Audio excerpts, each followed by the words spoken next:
So today let's talk about why a lot of Zimbabweans in the diaspora keep losing a lot of their money.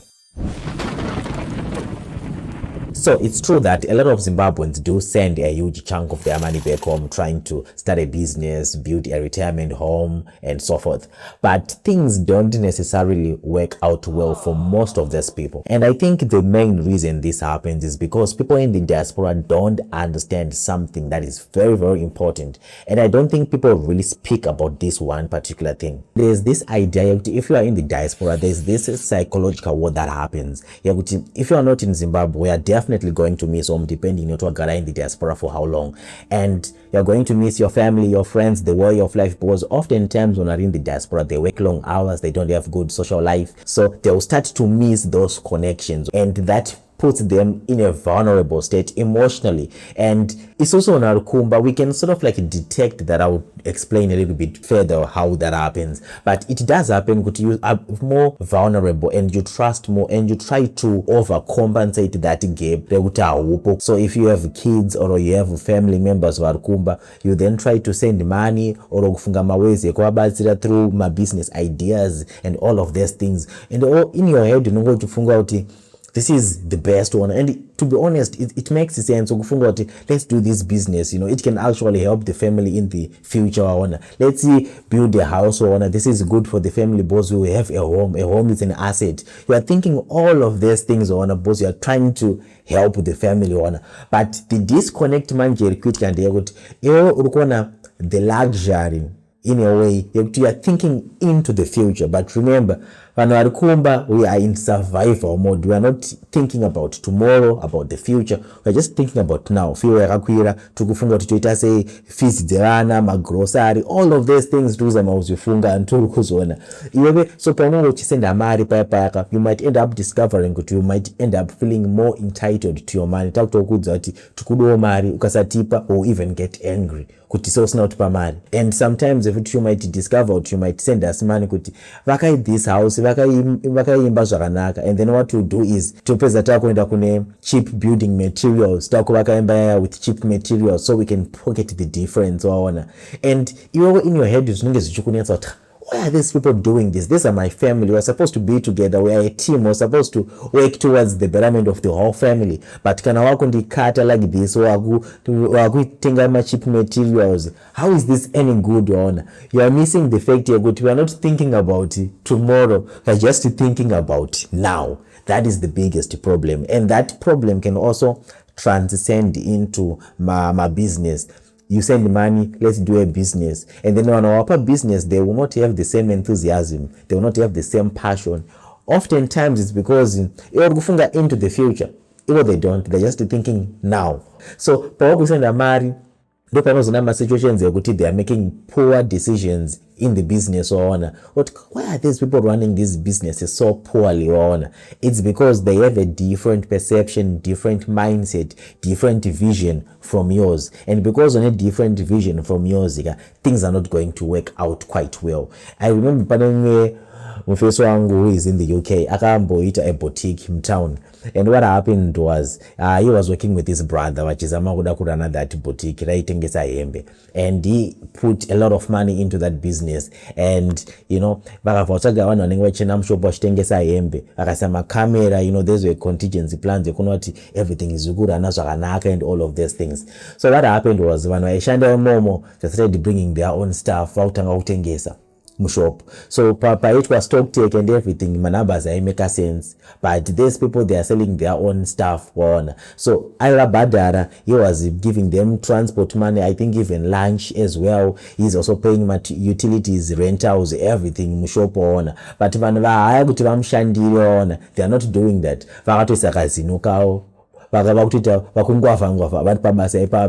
Taking advantage of that means kindness.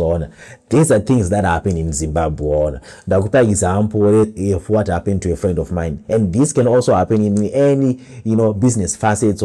People are always looking for opportunities to take advantage of systems. They are always looking for opportunities to gain a say from the system. That is the problem we have in Zimbabwe on a cultural level. So our mind in such a way kuti kufunga zvamangwana it's extremely hard. So kana usiri muZimbabwe manje hauzione zvinhu izvi kuti zvinhu zviri kuitika paground waona unenge uchingofunga zvinhu in the positive light waona, but handisi kuzama kukudiscourage yekuti don't then do my businesses, but I'm giving you these realities because these are things you have to consider if you are going to be honest. Vanokuudza the positive side, you take my business, you can make money, and that's what you can't. But I'm telling you things that actually do happen on. So if you are going to then do my business, make sure kuti ukunatso assessa risk yako zvakanaka, and you're going to put my plans mitigate my risk ako. Like for example, wakawanda mazvona makamera, I think it's working for some people depending on the business or kuita. Sometimes vamwe vari kuvaka dzimba, but they are using reputable companies or they are using some influencers to go, and check my sites kuti is the material going well, all of those things or they are doing that verify out zvinhu kufamba zvakanaka. So nowadays there are some ways that you try to like mitigate risk yako, which is extremely good one, but I'm giving you this perspective kuti muone how people in the diaspora often lose money. Then there's this also other important issue yatisingade kutaura, but which is very real. The fact yakuti hausi in Zimbabwe, the fact yakuti hausi paground, the only way of knowing zvinhu zviri kuitika paZimbabwe is through your friends, through your family, and through social media, ma-influencers, ma-YouTubers or whatever, vanenge vachikudza zvinhu zviri kuitika in Zimbabwe. But people telling you this information inenge iri secondary information waona, and they're going to give you that information with their own biases, with their own inadequacies. Zvinhu zvavasingagone kufunga nekuona, they will not tell you, vanongokudza zvavari kuona nekufunga kwavo, and you're going to run with that information and make important decisions with your money with that limited information, and that is a very scary thing. And you have to remember kuti even my influencers aunongochiona panenge achikudza this business is good, it's making money, you can do this business, you can do that business. There's nothing wrong with them trying to inspire you to eat all my business, but you have to remember kuti most of those influencers, they are doing business, they are advertising, they are marketing for these companies vanenge vachikuratidza giant. So in your way you are also a targeted audience, only a client, potential client, and so most of the information they are telling you, they're telling you the bliss and the goodness of highs, the positives. Then you have to ask yourself genuinely, if these influencers are doing a business, they are marketing, they are doing advertisement, can you honestly, genuinely trust them kuti vachakupa information yese, vachakupa the whole scope, vachakuratidza the downsides of the businesses or the negatives about that businesses? If they then show you the negatives of that businesses, inenge ichiri marketing here yavanenge vachiita for that said company, or inenge ichiri advertisement here, wakufanira kuzvifunga waona. So panenge pane ka balance kanenge vachifanira kuzoitwa waona kuti don't they have mabiases avanenge vanavo pavanenge vachiku-advertisera macompanies ayaya? Do they really understand the business? Do they know how to run a business? Can they ask the important questions? Is this business really viable? But sometimes we push up my scams, because that has happened before. My influencers are push up my scams and then they will come and apologize later. That has happened so many times in Zimbabwe. So these are things you sort of like have to consider before I spend a mari yako in Zimbabwe. Your family members, they are going to give you information limited. My influencers, they are also doing marketing, they are doing advertisement. So is that information to be trusted as well? And this you don't trust my influencer, but I'm just trying to give you a different perspective. There's other things before riska mariako in any endeavor. But you also have to remember what kind of influencers of taranaka anozama kukupo the whole coin kukuradidza the goods and the bad and this kutavako. But I'm just trying to share this perspective. Think about all of these things before invest mari yako, or before spend mari yako, or before waka that property odokuvaka. And then there's this also other thing that we don't like to talk about, but it's also very important, which is the business itself.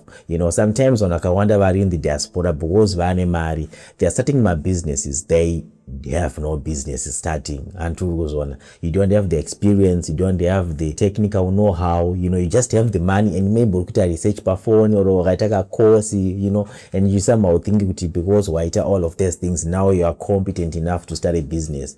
I'm not saying don't start your business, you do what is good for you, but I'm just trying to say people like Strive Masiwa, Tinashem Tarisiwe, Nash Pains, you are a great businessman, despite all that success you remember what recently that music company Chito, which goes to show you a person can be great in one area as a businessman and also fail in another area, and this he can't succeed again. But I'm just trying to give you perspective. You can try and you can fail, but on a DJ levels, music, they are making a living out of it. But it didn't work out quite well. I don't know why. I don't understand the complexities in how he was running that business. But Munagavara company, for a good reason, because it wasn't profitable. He said that countless times. The business wasn't making him money. And it was that's why he had to close that business. And then we saw Strive Masiwa, great businessman.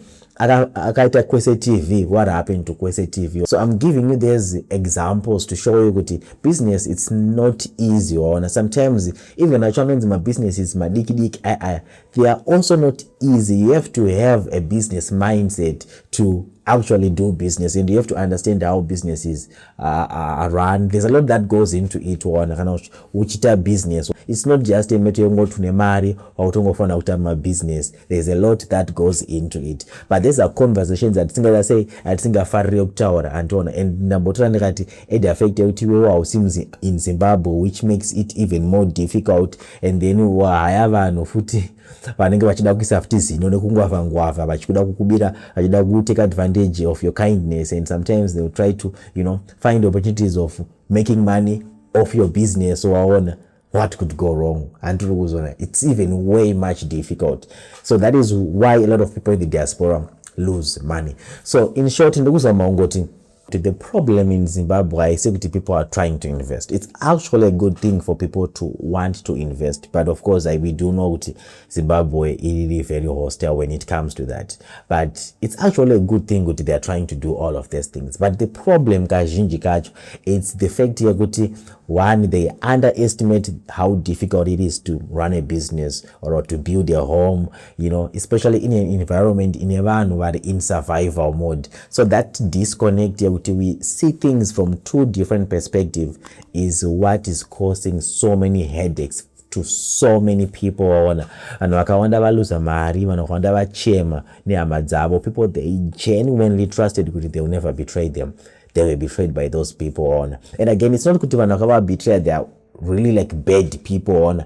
It's kutambudzika, poverty can make people do the craziest stuff. You have to remember, vanenge vachizama kukiyakiya, munhu unenge wamupa mari kuti avaite something, iye anotora mari iyoyo kuti ganibozama kungoita kadhiri akakafast, then ndozonokavhira ukuku, then ndozozvaramba, then next thing munhu anenge akukuignore pako akukuti mari yako ndichazokupa iwe, that happens. So you have to also give a little bit of grace, and also understand that reality yakuti zvinhu in Zimbabwe zvakaoma. So there's this book written by Kuda Musasiwa called Kumirira Makudo. It's a very interesting book. I would encourage you guys, can order a business or anything, should read it. It's actually not a very long book. It's like a pamphlet because I do know to my Zimbabweans, we don't have a culture. So it's actually perfect, suppose it's a pamphlet, a lot of things you need to know when you're about to do business in Zimbabwe and when you're about to run a business. You can extrapolate that idea even into like building your retirement home and all of these things. The ideas, the lessons are pretty much the same. So thank you so much, and if you enjoy watching my videos, please do subscribe. It would mean a lot. Like the video, share the video, and I'll see you in the next one.